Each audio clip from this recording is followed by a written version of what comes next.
Hello everyone.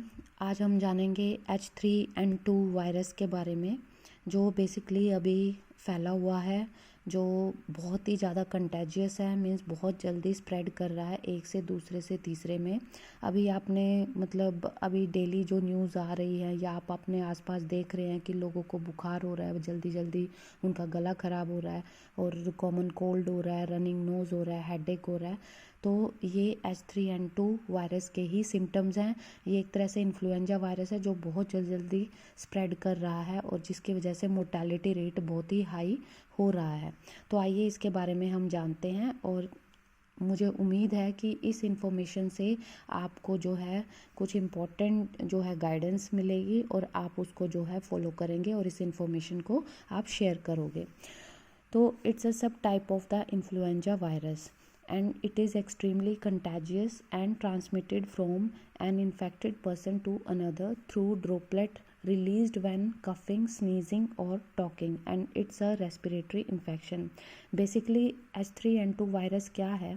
ये एक तरह से एक से दूसरे में जल्दी फैलने वाला इन्फेक्शन है।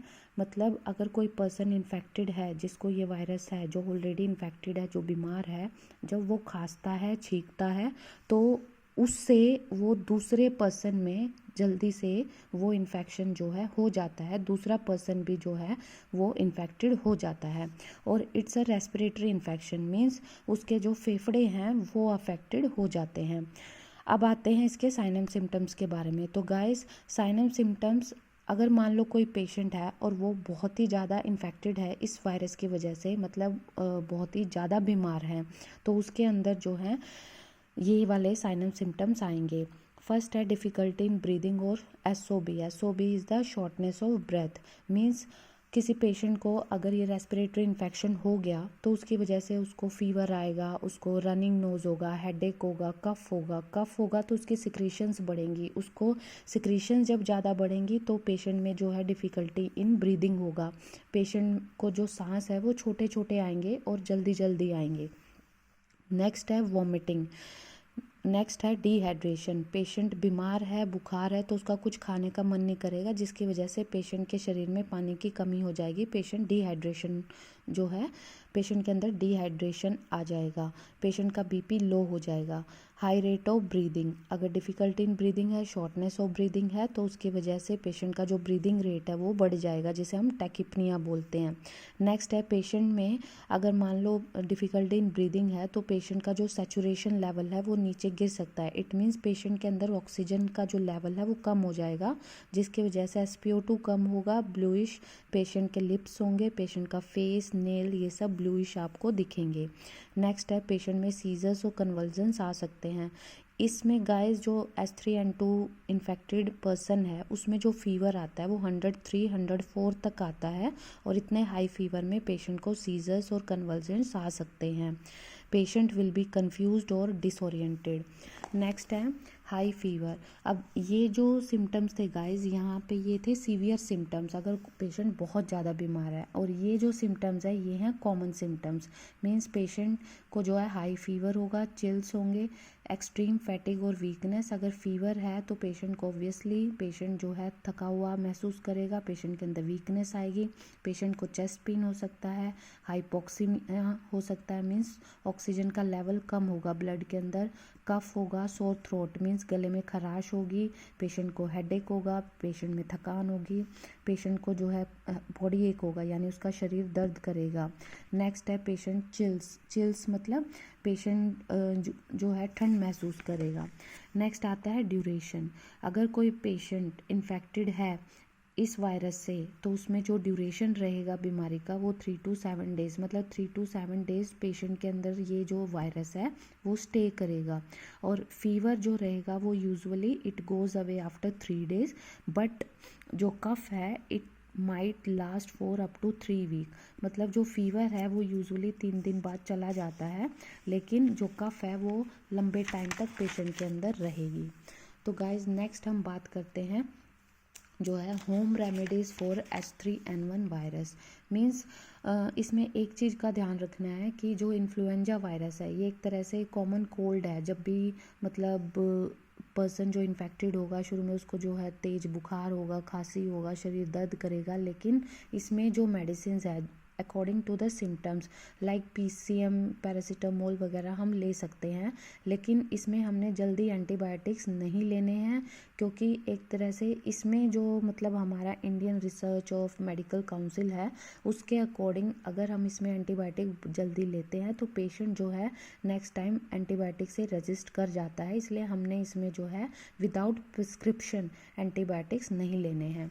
तो इसमें जो होम रेमेडीज़ हैं उसमें पेशेंट को एडिक्वेट रेस्ट लेना है, पेशेंट को हैवी मील अवॉइड करना है, स्पाइसी फूड अवॉइड करना है, कच्चा जो सलाद है बिना धोए जो सब्जियां हैं वो नहीं खानी है, जो ठंडी चीज़ें हैं लाइक कर्ड, लस्सी, वो सब पेशेंट को अवॉइड करने हैं।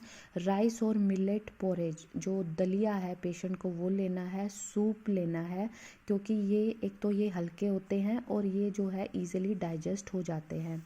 नेक्स्ट है चुक्कू माली वाटर, ये जो है बहुत इफ़ेक्टिव है, ये मतलब जो है एक तरह से नाम है। इसमें हम क्या करते हैं 1 लीटर पानी जो है उसको बॉईल करते हैं और उसमें थोड़ा सा जो टुकड़ा है वो हम उसमें अदरक का डाल देते हैं और जो कोरिएंडर जो साबुत धनिया होता है वो भी उसमें डाल देते हैं और इन सब को जो है बॉईल करके फिर इस पानी को अगर हम जो है लेते हैं पीते हैं तो इससे जो है हेडेक और जो सो थ्रोट है उसमें जो है आराम मिलता है।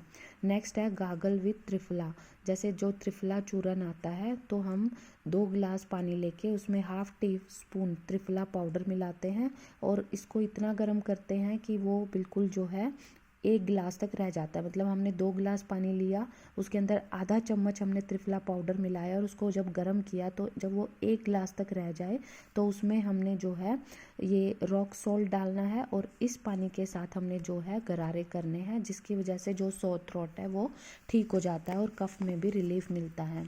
नेक्स्ट है take a tea tablespoon of ghee and warm it along with a few pieces of cloves, strain it and drink it। Means घी लेना, 1 चम्मच घी लेके उसमें हमने लौंग, क्लव्स किसको बोलते हैं लौंग को, वो लौंग के कुछ उसमें जो हैं पीस डालने हैं और उसको थोड़ा सा हल्का सा गर्म करना है, उसको छानना है और उस घी को हमने पीना है, तो इससे भी जो है ये जो फ्लू है वो ठीक हो जाता है। नेक्स्ट है block nose and chest congestion. अब इसमें कफ ज़्यादा होता है, सिक्रेशन ज़्यादा होती है तो नोज़ ब्लॉक हो जाता है। यूजुअली जब कोल्ड होता है हमें तो नोज़ ब्लॉक हो जाता है और चेस्ट कंजेशन मतलब खांसी की वजह से जो छाती है वो भर जाती है। तो इसमें हमने क्या करना है, making a potli of ajwain seeds, place the potli in a heated tawa for 5 to 7 minutes or in the microwave for 3 to 4 minutes। Place the heated potli in the middle of both your eyebrows on your forehead, hold the warm potli over chest for warm compression। Means अजवाइन के जो seeds आते हैं उनकी एक पोटली बना के और उसको जो है जो गरम तवा है उस पर थोड़ी देर रख के और फिर जो हमारी आईब्रोज के बीच में जो जगह है माथे पे वहाँ पर हमने वो पोटली रखनी है, जिससे सिर दर्द में आराम मिलेगा। और अगर जो है ज़्यादा कंजेशन है लाइक हम इसे जो है इन्फेक्टेड पेशेंट है उसके चेस्ट पर भी रख सकते हैं ताकि उसको जो है वार्म कंप्रेशन मिले, ताकि उसको जो चेस्ट कंजेशन हो रखा है उसमें उसको रिलीफ मिले। नेक्स्ट आता है मुलेठी पाउडर इन वार्म वाटर। तो गर्म पानी में आप मुलेठी पाउडर ले सकते हैं। आप जो है 1 चम्मच जो शहद है डेली वो ले सकते हैं खांसी में, ताकि जो है आराम मिले। 2 टीस्पून ऑफ गिलोय जूस, मतलब 2 चम्मच गिलोय जूस गर्म पानी के साथ डेली ले सकते हैं। और तुलसी के डेली जो है 4-5 पत्ते लेने से भी इस इन्फेक्शन में रिलीफ मिलता है। तो ये थे गाइस होम रेमेडीज़। अब आता है कि H3N2 को प्रिवेंशन, हमें हर किसी को पता है कि prevention is better than cure, मतलब सावधानी ही बचाव है। तो अगर हम कुछ प्रिवेंशंस लें तो हम जो है कुछ चीज़ें करें कुछ चीज़ें ना करें तो उससे जो है हम इसे स्प्रेड करने से रोक सकते हैं, हम इसे एक से दूसरे में फैलने से रोक सकते हैं। तो डूज में क्या आता है कि हम मतलब हर साल अपनी फ्लू की वैक्सीनेशन लगवा सकते हैं। हम क्राउडेड प्लेस में जब भी जाएं, वैसे तो अवॉइड करें लेकिन जब भी जाएं तो हमें मास्क पहनना चाहिए, हमें ताकि जो है इन्फेक्शन को अवॉइड करें। जो रेपिटेडली हैंड वॉशिंग हमें जो है यूज़ में लाना चाहिए, हमें ज़्यादा पानी पीना चाहिए, बार बार अपनी आँखों को, नाक को, मुंह को टच नहीं करना चाहिए। Avoid contact with people who are ill, और अगर कोई पेशेंट बीमार है इन दिनों, मतलब मान लो उसको बुखार है, खांसी है, जुकाम है, तो यूजुअली अवॉइड करो। नेक्स्ट है डोंट, हमें क्या क्या नहीं करना है। यूजुअली आपने देखा होगा लोगों को इधर उधर थूकते हुए, तो जो है वो चीज़ें अवॉइड करनी है। गाइस मान लो सपोज़ एक पर्सन है और वो इन्फेक्टेड है इस वायरस से, और अगर वो मतलब वही जो थूक है वो इधर उधर पब्लिक एरिया में जो है थूक रहा है, तो वही जो वायरस है वो पता नहीं वो कितने लोगों को वो इन्फेक्ट करेगा। Shaking hands, self medicating, taking antibiotics. तो गाइस आजकल यूजुअली क्या ट्रेंड बन गया है कि जैसे ही थोड़ा सा बीमार हुए हम जो है एंटीबायोटिक लेना शुरू कर देते हैं, लाइक एजिथ्रोमाइसिन। तो ये चीज़ें हमें अवॉइड करनी है। जस्ट फॉर रिड्यूस फीवर हम जो है पीसीएम ले सकते हैं, लेकिन विदाउट प्रिस्क्रिप्शन हमें जो है एंटीबायोटिक्स नहीं लेनी है। एंड ईटिंग टुगेदर, मतलब फूड शेयरिंग जो है वो हमें अवॉइड करना है। तो गाइज़ आप सबको ये इन्फॉर्मेशन कैसी लगी, प्लीज़ आप कमेंट करके कमेंट बॉक्स में बताइए। और अगर आपको ये इन्फॉर्मेशन अच्छी लगी, प्लीज़ लाइक और सब्सक्राइब कीजिए इस चैनल को। Thank you.